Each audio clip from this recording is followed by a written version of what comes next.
Everything you think you know about salt might be wrong, at least according to metabolic health expert Dr. Ben Bickman, who says we've been misled for decades. We've been told to cut back on salt to protect our hearts, but in reality, not getting enough salt can trigger a hormonal chain reaction that actually makes your body store more fat. Here's how it works. Your fat cells have something called mineralocorticoid receptors. They can bind to a hormone known as aldosterone. When aldosterone locks onto those receptors, it changes how fat cells behave. They start multiplying, inflaming, and growing. In other words, low salt intake can literally signal your body to create and store more fat. Salt is about 40% sodium, and sodium is essential.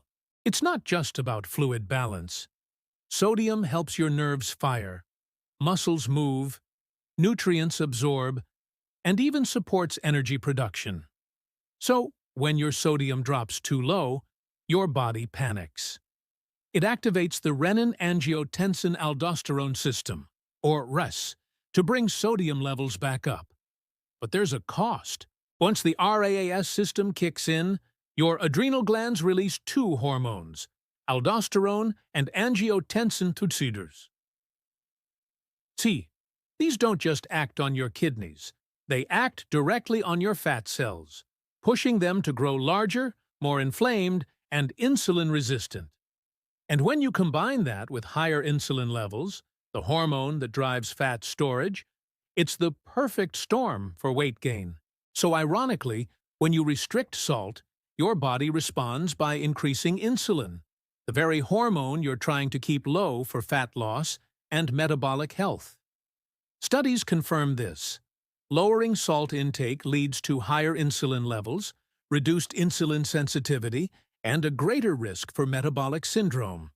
We've been told to avoid salt to prevent diabetes and heart disease, but the truth is, salt restriction itself can actually make both worse.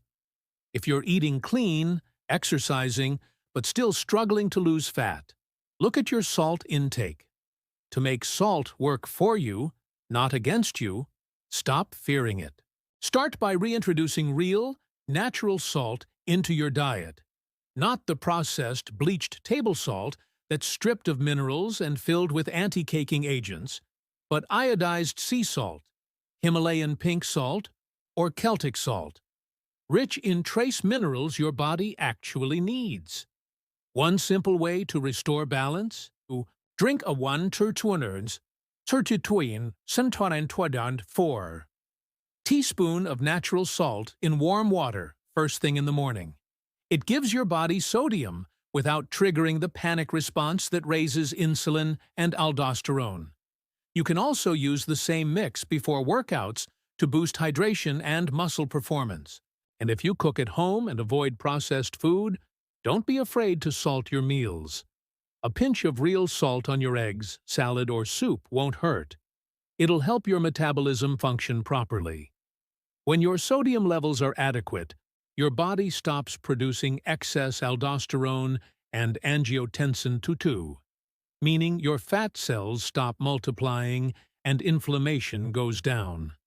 Now, to put this in perspective, yes, aldosterone and angiotensin II can cause fat cell growth, but their effects still pale in comparison to chronically high insulin, the true driver of obesity. So imagine someone eating a low-salt, high-carb diet full of refined sugars. They're fueling insulin spikes and triggering the hormonal cascade that stores fat. It's the ultimate fat trap. And here's the modern irony. While millions chase weight loss drugs like Ozempic, which suppress appetite by mimicking the hormone GLP-1, these drugs come with real costs: muscle loss, bone density decline, and even higher rates of depression and anxiety. A 2023 study showed nearly 40% of weight lost on semaglutide came from lean mass, not fat.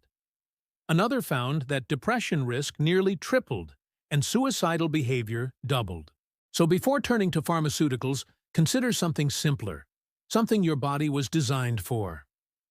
Salt, used wisely, Salt can help stabilize hormones, reduce insulin resistance, and even support lean body composition.